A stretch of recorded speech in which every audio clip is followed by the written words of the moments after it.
What's up, YouTube? This is Too Raw for TV. All right, so let me say this. Let me get this out the way before I start with this video. Okay, um, YouTube has really put the clamps on smaller channels on YouTube. All right, in particular, I feel like they screw with the LDBC. In my opinion, Ticket TV should have 250,000, 300,000 subs. 78 should be right there. Okay. He should be right there with sub count.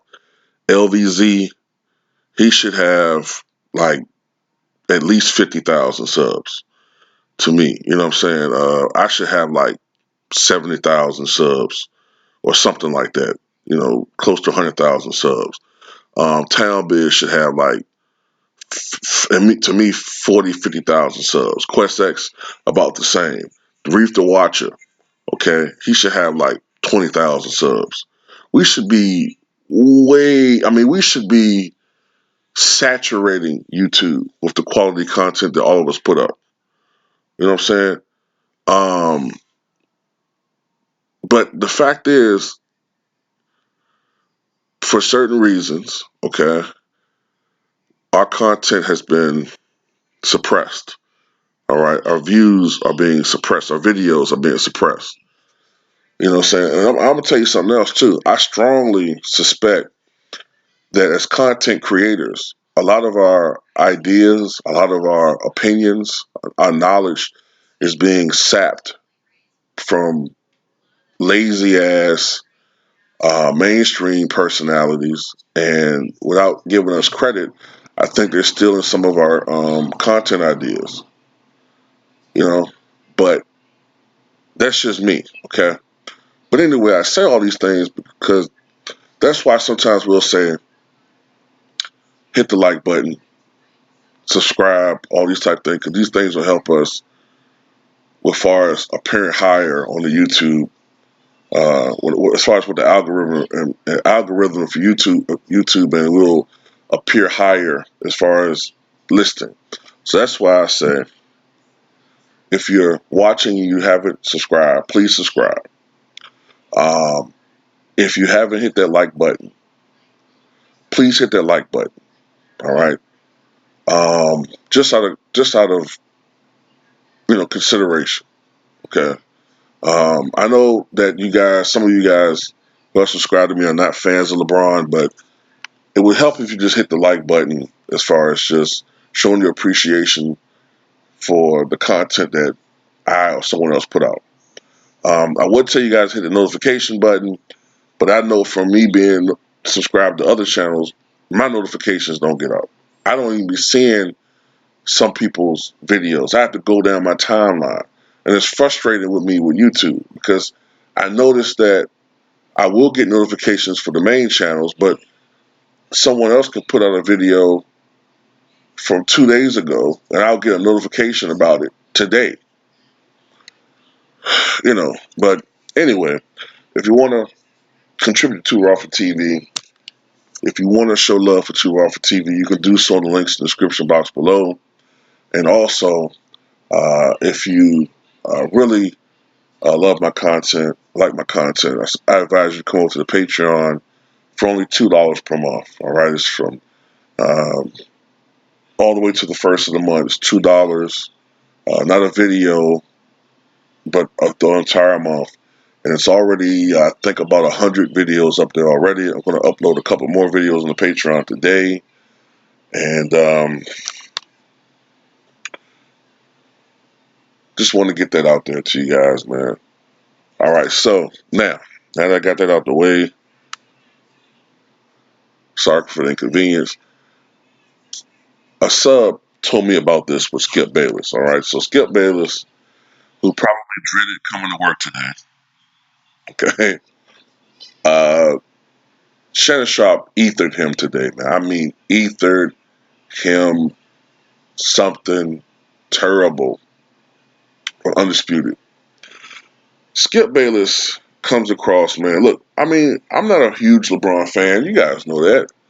But you got to be fair, and you have to acknowledge certain things. Look, the Lakers, especially in the second half of that game, in the second half of that game, the Lakers quasi dominated the Clippers. Okay, um, Kawhi, he had 27 points. Okay, but they were empty points. His points, his production did not. His impact on the game paled in comparison to LeBron's. Now LeBron didn't shoot the ball particularly well. Okay, uh, but his impact, his assist, especially his passing. He had timely passes to certain guys, especially when certain guys were at the rim. Okay, just LeBron's energy and the fact that LeBron demands such a like. This is the thing. Yesterday, if you watched the game, right, which Stephen A. Smith didn't do, right, I'm pretty sure of it. Kawhi, if you notice, he was more limited to the perimeter. Kawhi is a great player. He's a great scorer, right? But he didn't shoot well from the outside. He got his mid-range game going a little bit in the fourth quarter, but for the most part, Kawhi was limited to the perimeter. He wasn't able to effectively uh, penetrate, mostly due to the interior defense of the Lakers. So when you have that, when his shot's not falling, plus the fact that Paul George disappeared, they went away from him. Montrezl Harrell had an okay game statistically, but he didn't shoot well from the foul line. That hurt the Clippers, okay? Um, Plus, the Clippers didn't really get any other contributions from other guys other than the ones I named. With the Lakers, you had Avery Bradley. He stepped up, had the biggest game of the season for the Lakers. Um, this is the thing about LeBron. LeBron didn't shoot well, but just his overall impact on the defense, when he was driving, he brings two guys to him. That would leave a guy like uh, Davis, for instance, okay, Anthony Davis or Kyle Kuzma. They can be cut into the basket just for to be in a position for a pass or a putback because LeBron draws that much attention for the defense. That's the difference. LeBron's able to penetrate to get a good shot or to get something toward the rim for an easy putback or something like that nature. LeBron also, he's just so, because of the way the game is now and because of his overall strength, okay, and the size advantage he has playing at the point guard position, now you're beginning to understand why Magic Johnson was so hard to guard at the point guard position. Now, we're talking about a guy, Magic, who was 6'8", even though he's listed 6'9", 6'8", 215, 220. LeBron is 6'9", 260, 270.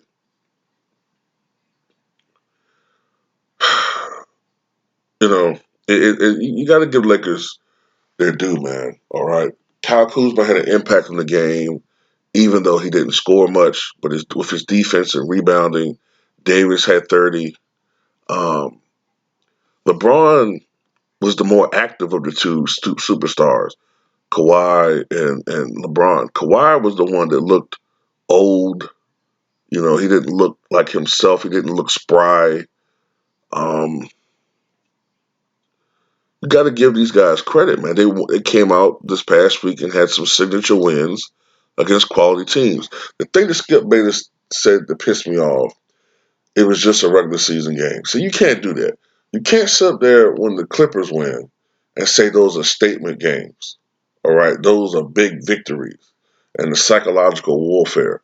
All right, that game that they won last night, you can argue is more important because we're going into the playoffs. Teams have figured out how to play one another. They may have figured something out, blah, blah, blah, blah. Okay? Because when I look at it, this is how I look at it when it comes to the regular season and the playoffs. You can make the argument that each one of these games is a round, right? Especially if you're going to meet each other in the playoffs. First round, Clippers won. Round two, Clippers won. Round three, maybe the Lakers have figured out the Clippers' rhythm. Maybe. Okay? Maybe it was just a game thing, whatever.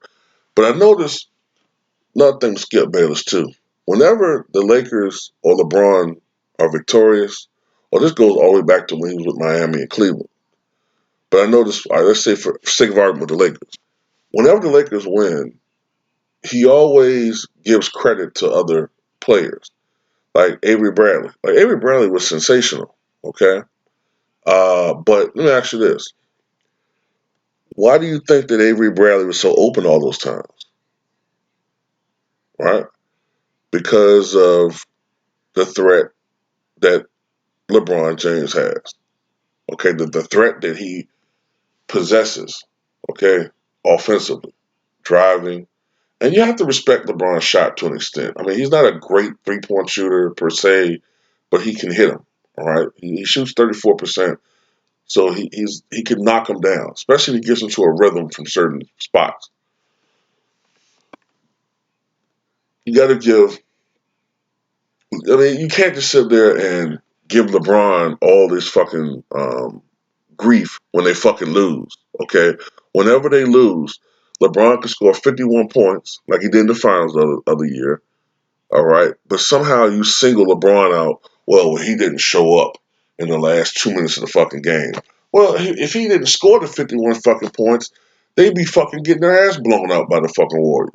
So what do you want from the dude? You know? But the silliest fucking thing that Skip Bayless said was that somehow the Clippers lost this game on purpose. They lost this fucking game on purpose so they would keep the mental edge. See, when he says shit like that, that's when you know he doesn't have an argument. Okay? He doesn't have an argument. He's just trying to just freestyle some bullshit in his head. Okay? Skip, to me, and this is why I don't really talk about him as much.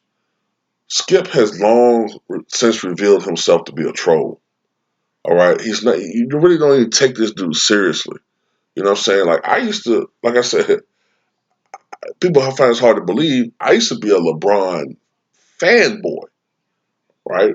What turned me against LeBron, if you want to say that, is the same thing that most people say. It's the fucking media. A lot of people are like, well, what are you talking about? It's the fucking media, man. It's the media. They turned me against this dude. You know what I'm saying? But at the same time, people can call me a hater, but at the same time, I'm going to give LeBron his credit when it's due. A hater to me is somebody that's unwilling to give love at all times. All right?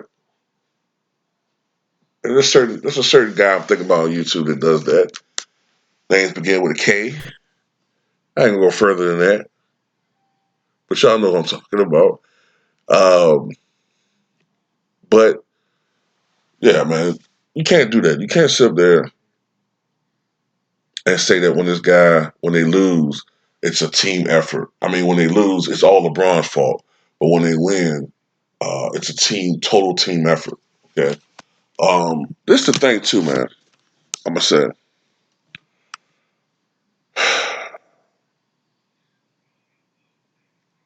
I said it yesterday too. The Clippers.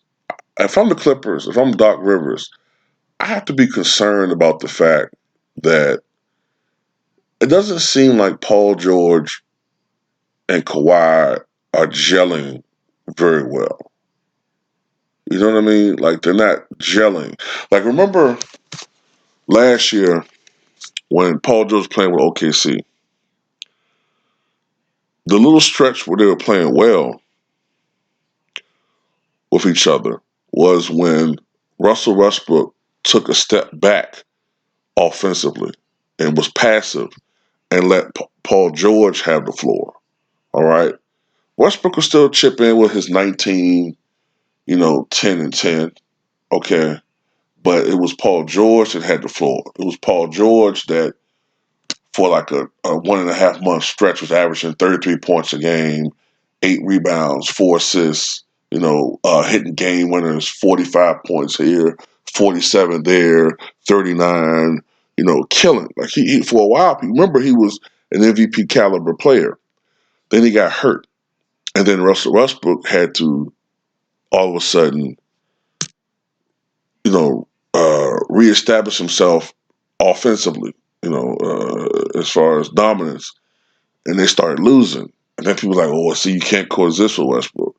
Now, I think what it is, for Paul George to be Paul George, everybody has to kind of like let him be himself. Um, he was used to being the man with the Pacers.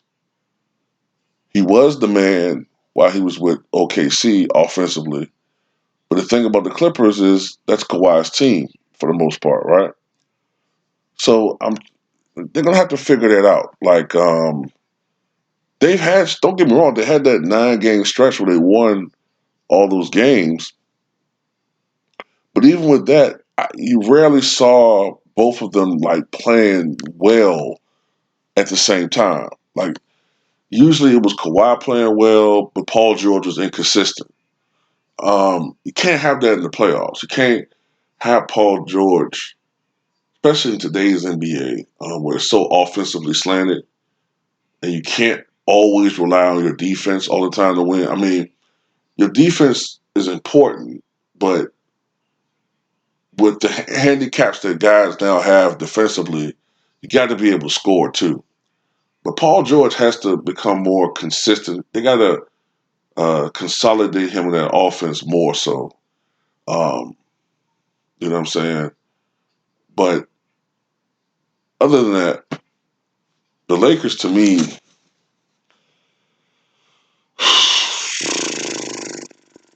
I was saying it was 3 teams that could win the title.